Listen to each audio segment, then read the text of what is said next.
Well, hello and welcome to the review show after a sensational 2024 Inglis Chairman's Sale here at Riverside in Sydney. We've seen some wonderful mares and race fillies going through the ring. So much excitement, particularly at the end of the day with John Stewart from America buying Tutor La Vita, heading towards the Queensland Oaks. We're hoping to catch up with John very shortly. But in the meantime, Sebastian Hutch, congratulations to you and your team. It's been an absolutely wonderful night of selling. And some of the prices we saw being paid, the big buyers, everything was happening here at Riverside. Yeah, it's been a big night, $9 million lots. We knew we had a cool catalogue coming in, something very different, that we had so many race fillies. Don't normally have this many race fillies. And they attract an extraordinary level of attention, and a number of them sold just unbelievably well. Good broad cross-section of buyers, domestic buyers, international buyers, and a great crescendo to the sale with Tutor La Vita at the end, so it was a cool night. Yeah, Emma Freedman, it's just been an absolute pleasure just watching all the highlights down there that we could see and on the screen as well. And so many of these horses, the exciting thing is, the race fillies as well. Not only what the brood mares will throw when they go to stud, but the race fillies, so many are going to race on. Yeah, there were a couple of really nice fillies who went under the hammer tonight, and for really nice money as well. But I guess the big lots that we're going to be talking about for the next little while are definitely those ones who will head to the breeding barn very shortly if they're not already there. Mainly She's Extreme, $3.4 million for a Group 1 winning 2-year-old. She was a Group 1 winning 3-year-old as well, winning the VRC Oaks. We've spoken a lot tonight, Caroline and Sebastian, about how Oaks winners, they just throw terrific progeny. They've got a great strike rate when it comes to the breeding barn. So can't wait to see what she does. And also great to see Yulong as well back into the market. We saw them being fairly quiet during the Easter sale, but they're back here buying beautiful brood mares, beautiful race fillies, and no doubt, as we mentioned earlier in the show as well, that their future in Australia looks super bright, but now worldwide as well. They're just going to be a global phenomenon to be reckoned with. Certainly will be. All right, the preview, we'll get to the stats. The preview brought to you by our good friends at Arrowfield Stud. But looking at these stats, Sebastian, just take us through how you feel the sale actually wound up. We'll get them up on the screen in 1 second. There we are. So gross 34.6, as we mentioned, top lot 3.4, average 630,000 and the median at 420,000. How's that sit with you? Yeah, it took us a while to wind into the sale. There's a lot of jostling between vendors and buyers as to where they land on reserves and things like that. You're trying to find an equilibrium where everybody's happy. But once the sale settled down, it really went really well. We had good clearance of passed in lots afterwards, and even as we speak, there are people chasing mares now trying to come to arrangement on lots that have passed in earlier on in the night. But ultimately, the lots that we expected to sell well sold really well, and then you have this broad cross-section of mares that just sold so unbelievably. I mean, we obviously try and value the mares in advance of the sale and liaise with vendors to what they think mares are worth, but the price of some of these mares made were just incredible. I mean, looking at the list now, some of the results are just extraordinary. So it's great to be able to be part of that and have the support that we did. Lots of cool young mares there, mares that can be, breed shapers for their respective purchasers, and hopefully we're back sending yearlings out of these mares at Easter in a few years' time. I'm sure we will be. These will be the breed shapers. You're 100% right. For generations to come, we'll see these mares' names in pedigrees of Group 1 winners, and these stats and top lots brought to you by G1 Goldmine. She's Extreme, as we mentioned, 3.4 million. Tutor La Vita, 3.2.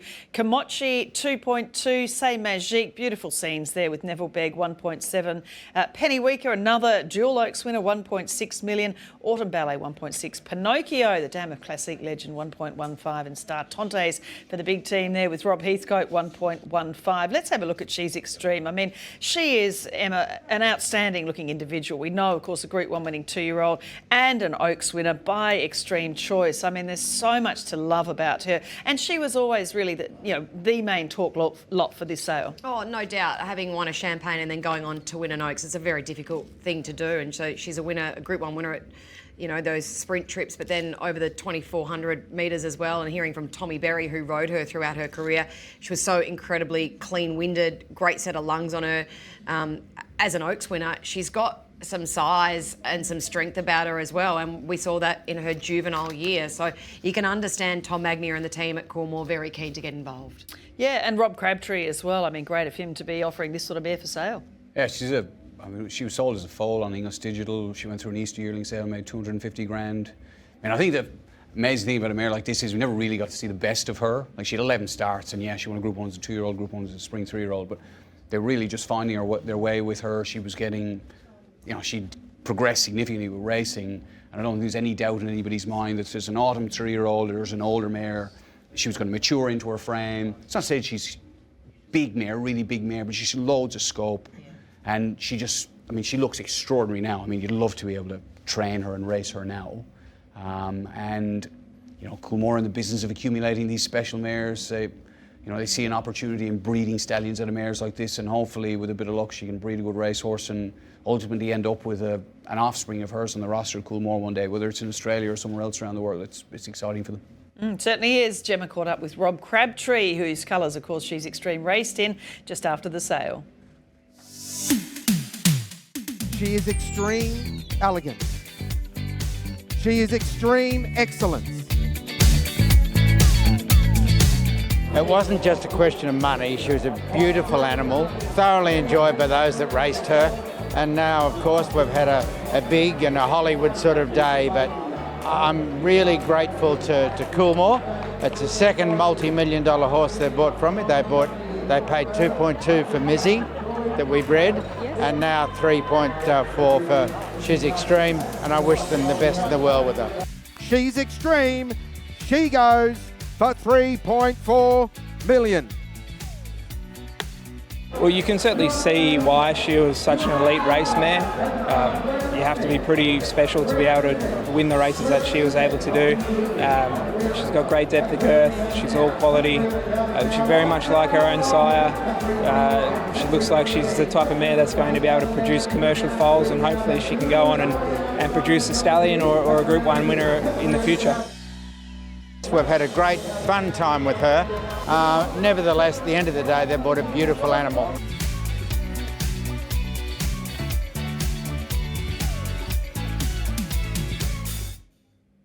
Well, the owners and Anthony Cummings, of course, the trainer of She's Extreme, celebrating here this evening, and also celebrations for another trainer, Chris Waller, with the sale of Tutor La Vita, of course, a wonderful filly by the Autumn Sun. She's heading for the Queensland Oaks. And, of course, she was bought by John Stewart of Resolute Racing. We know was the underbidder for the Piero Winks filly, the $10 million filly. And we saw some great scenes with him on the phone to Mark Webster as Tutor La Vita went through the sales ring. And, Emma, she's just a wonderful buy, isn't she? But 3.2 million and a ready-made racehorse for John Stewart as a new investor into the Australian market. It's a big price tag, but I can understand why he opted to buy this filly on a number of different reasons. Firstly, being by the Autumn Sun, and the last 3 or 4 weeks have just increased his value excrementally. And in terms of her as a filly as well, she's promised so much throughout her career. She's Group 1 placed on a number of occasions. She's heading towards the Queensland Oaks. That's in 4 weeks' time. This is going to be his big splash into racing in his colours in a Group 1 with a ready-made filly who's ready to win her Group 1, so to speak. So I can understand him having eyes for Tutor La Vita. So exciting, wasn't it, Sebastian, to see the bidding duel with Coolmore and Mark on the phone with John Stewart. It was just extraordinary to see. She is beautiful, like just beautiful. It was actually almost amusing to be down around the big barn when people inspected her, like one person after the next, just fawning over this mare because she's so good looking. And I think she was so physically appealing, it enhanced every other part of her appeal all of a sudden because she was so good looking. Her pedigree got better, race record got better, her credentials got better. And I think like John Stewart took a lot of advice, from what I understand, as to the prospects of this mare.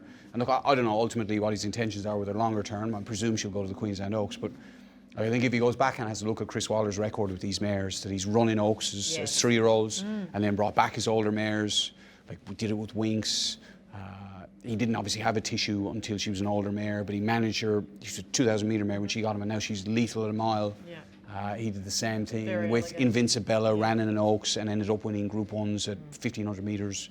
He's got a proven track record of developing these mares very effectively, very patient man. I don't think it's any great surprise if this mare ends up in really good races in a mile next year. I think it's class that helps a lot of these fillies stay a mile and a half as 3-year-old fillies, and really when they mature, she's 7th of November foal. It's not like she's fully matured. No. So I think whatever we get out of her, whatever we see of her during the winter, I think John, if we get to see the Resolute racing colours frequently in Australia, is going to have a lot of fun racing this filly. Absolutely, and we are still trying to catch up with John Stewart, so stick around for that because that will be fascinating. I think it's around 7 a.m. over there in the US where he is. But looking at another of the top lots here this evening, Komochi for $2.2 million. Of course, wonderful, tough race filly, isn't she, for Yulong? We saw Will Bourne for Kira Ma as the underbidder, some great scenes there as well, but $2.2 million for the daughter of Brave Smash, Emma. Oh, she's just a wonderfully consistent filly, isn't she? She tries her heart out every single time she heads to a racetrack. Gary Portelli's done a wonderful job with her. She's yet to crack that Group 1, but you feel that she might continue to improve into her 4-year-old year as well. She's just been ultra consistent, very honest, very genuine. I loved the discussion of Gary trying to get up with Yulong and maybe trying to retain training rights there for her going forward. But yeah, great to see Yulong buying up another beautiful mare to add to their broodmare barn because they've been quiet, as I mentioned, for a little while, but now they're just buying real quality, real class, and Vin Cox is doing a wonderful job. Well, Vin and Gary Portelli go back a long way, don't they, Sebastian? So, look, it wouldn't surprise me, but honestly, it's up to, obviously, what Mr. Jane wants as well with that filly, but time will tell. You haven't heard about a trainer as yet? I'd say the idea of winning a $10 million Golden Eagle at Rose Hill in November would make significant appeal to Mr. Wouldn't Jane. it? She looks tailor-made for that. Yeah. Just looks tailor-made for that. You know, I mean, ultimately, when those ideas were coined or when those ideas were developed, it was with the intention of having fillies like her or equivalent colts stay in training as older horses. And you know, I don't know what the plan is, but you think all roads would lead. 1500 Rose Hill. You think all roads would lead to that. It just looks absolutely tailor-made for it, and it's a great story because Leo Toe bought Komochi here as a wheeling for 21 grand. Merrick Staunton and Bill Wong helped Mr. Toe pick out Komochi, and Merrick, anybody who's ever met Merrick Staunton knows Merrick Staunton likes to talk. Like, Merrick's a good chatterer, but you'd heard a little way out that she had good ability as a 2-year-old, and if you said to me this is where we'd end up now, I wouldn't have believed you at the time, but it's a great story, so great for Mr. Toe, and we appreciate the opportunity to sell her. Yeah, absolutely. Well, Gemma caught up with Gary Portelli talking about the trainer question straight after the sale of Komochi. Ladies and gentlemen, here she is. Here is Komochi. Nice and early in the evening, we've got one of the stars of the show at 2.2 million. 2.2 million. Yeah, great result for Leo Toe. You know, Merrick Staunton and Billy Wong found her as a weanling for I think about 26,000 off memory. She's won over $1 million, stakes placed up in multiple Group 1 place getter. Great ride for these guys and a great result for Leo. As I said, he's a big investor in racing now. Got a lot of brood mares, buys a lot of yearlings. He's bought, I think, a few weanlings for this sale so far. So it's good. He needed that, and to have a horse this good so early is a massive thing. He knows exactly what's happened tonight, and yeah, he was quite emotional on the phone. He's a really, really genuine guy. I really like him, and I'm hoping that one of his foals or whatever he produces over the next few years, or yearlings he buys, can emulate what she's done, because you don't get them very often, these sort of horses at this level. Unbelievable. I believe it or not, I live across the road and I've never been over here for the broodmare sale, you know, and it's fantastic. It's a beautiful night, and geez, I'll have to get myself a broodmare. Always great to see these trainers at an Inglis sale, and it is an eye-opener, isn't it, Sebastian, when people come that haven't actually come out to Chairman's? Yeah, it's a pretty special sort of night. I mean, we have good fun at this, so you look forward to it most of the year. The last 2 days are really cool because ultimately we've pitched the sale to be a celebration of these fantastic race fillies or proven producers. So on the days prior to the sale, when you go around the complex and inspect them, I mean, obviously they're fillies or mares that you've seen at the races, but to see them, you know, up close and personal, you know, in many cases, like, I mean, I don't know if anybody got to see the tears rolling down the face of Tuda Levita's strapper as she led her around. I mean, like, that sort of emotion, the connection these people have with the horses is really cool to see. And, you know, they're all different personalities, so being able to see that firsthand over the last couple of days is really quite good fun. Certainly is. We're going to take a quick break and we're coming back on the other side with John Stewart, of course, the buyer of Tuda Levita.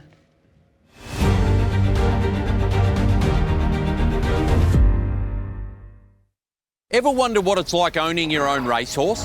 Well, the Ladbrokes Racing Club is giving you exclusive access to over 30 runners. You'll get the opportunity to name them and follow their journey from day one. Access runner updates, jockey reports and get the pre-race tactics from the trainer. So join for free and experience the thrill of racing ownership. You win some, you lose more. For free and confidential support, call the number on the screen or visit the website. Can you see it in my eyes? I'm alive. Can't you see I've got the eyes of a champion? Right through the new rising sun. I'm the king of this mountain. Standing on the top, looking down on you. Donna, are you able to turn the phone sideways? You can't hold me gravity. Hang on. Yeah, that's it. That feels better for our screens. Fabulous.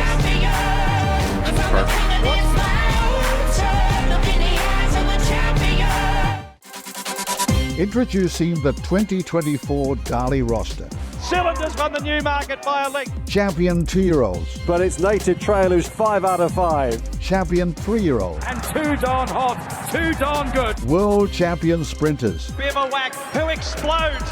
Bivouac with a powerful display.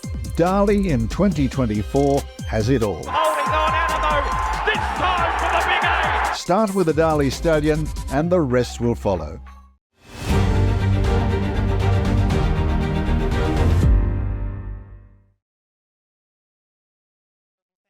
Inglis Chairman sale for 2024. We're joined on the line here visually, which is fantastic. John Stewart of Resolute Racing, the buyer of Tuta La Vita this evening, who's bound hopefully for the Queensland Oaks. John, congratulations on a fabulous first purchase here in the Australian market.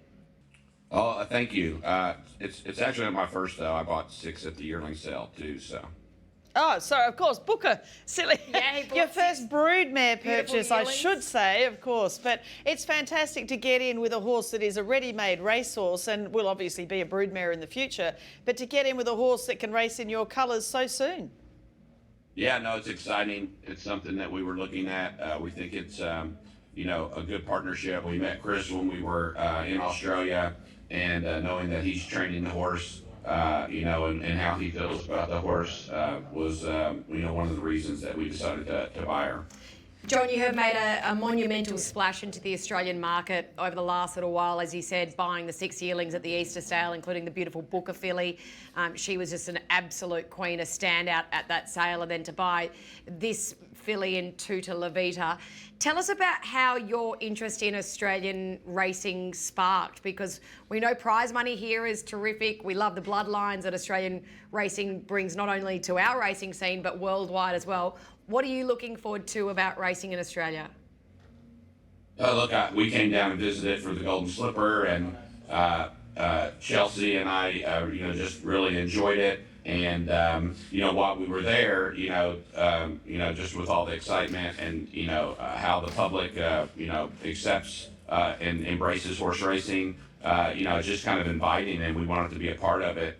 And so, you know, we decided to, you know, make the purchases we did. And then just like we're doing here in America, you know, I feel like I got to catch up with everybody else because like I'm very competitive, and you know, I don't want to wait for the yearlings to, you know, get on the track and be racing. And you know, we have a quite, you know, we scaled our operation. I had 1 horse in September, and I have over 100 in America now. And so, you know, we're just, you know, starting to fill in the gaps. And you know, a race mare with his pedigree and with his accomplishments fits right into our program. You know, those are exactly the types of horses that that we're putting into, you know, our program, because ultimately we're building a breed to race program, and we want to do that and do that internationally. And so you know, we're doing that in Australia. We've already purchased some horses. I'm going to Ascot for the first time this year, and so I think we're going to have 4 or 5 runners at Ascot this year.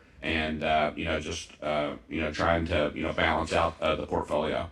What were you prepared to go to for Tuta La Vita? It was interesting. Mark Webster was being very discreet doing the bidding against Coolmore, but 3.2 million. Were you sort of determined to get her, or did you have a limit that you would have stopped at? You know, look, once I kind of like set my sights on a horse, you know, I mean, I don't know, my limit on the Wings filly was 9 million, so you know, I probably don't know if I would have went that high. And then, Tom from Coolmore, texted me after, and I didn't know that I was bidding against them.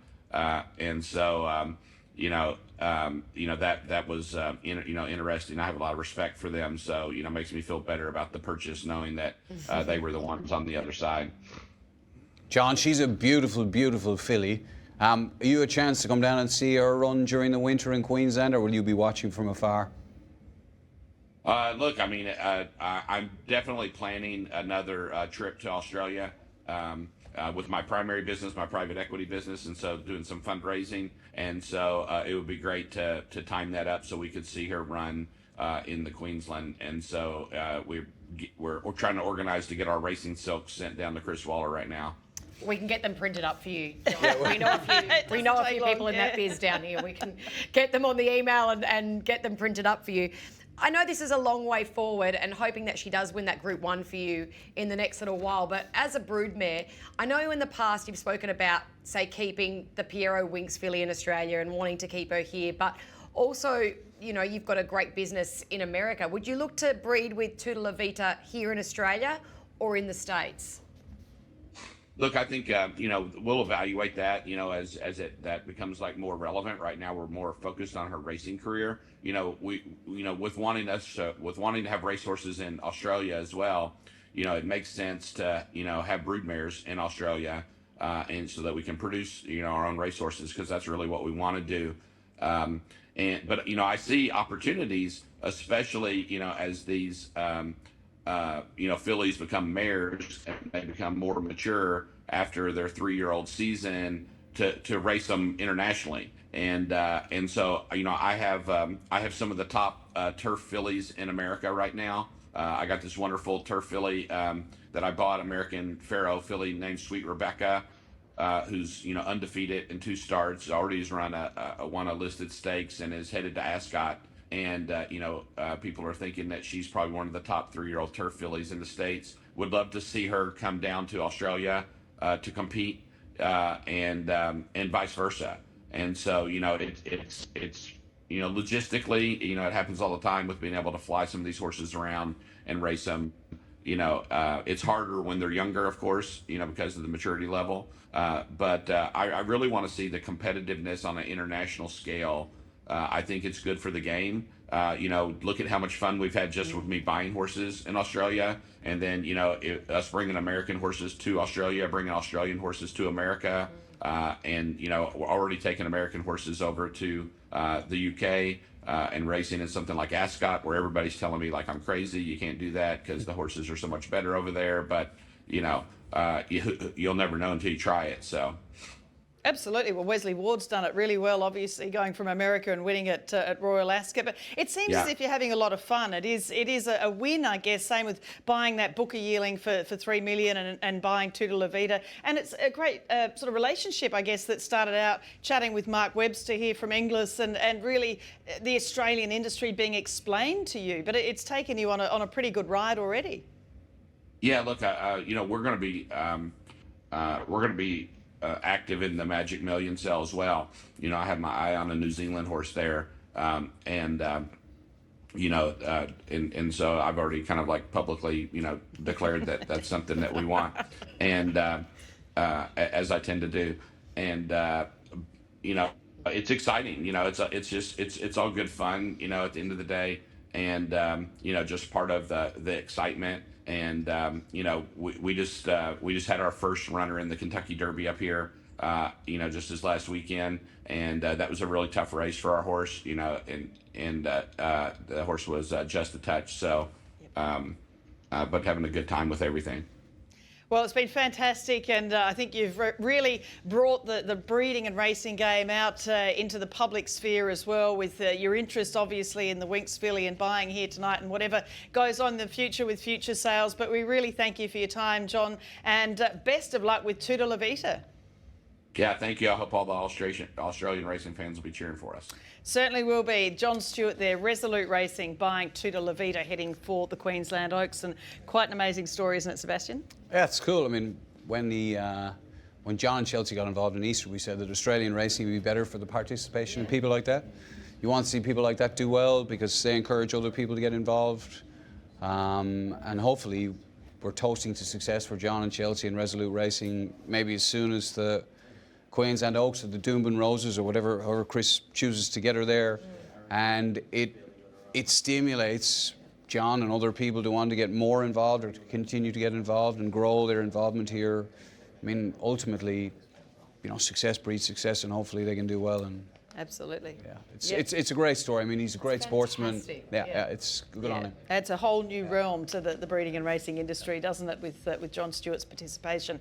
Thanks to Arrowfield Stud for bringing us this review, or bringing you this review show. Thanks, Sebastian, and well done again. Fabulous night. Great working with you, Em, and we'll do it again, I'm sure. And all the best for the racing on Saturday. All right. Cheers. We've got a cheers. Cheers. Cheers. End of the night. Cheers. Well done, Cheers. all. Thanks to the crew here. Great Cheers. job. Cheers, Sebastian. Thanks, John. And well done, and thanks for watching. See you next time.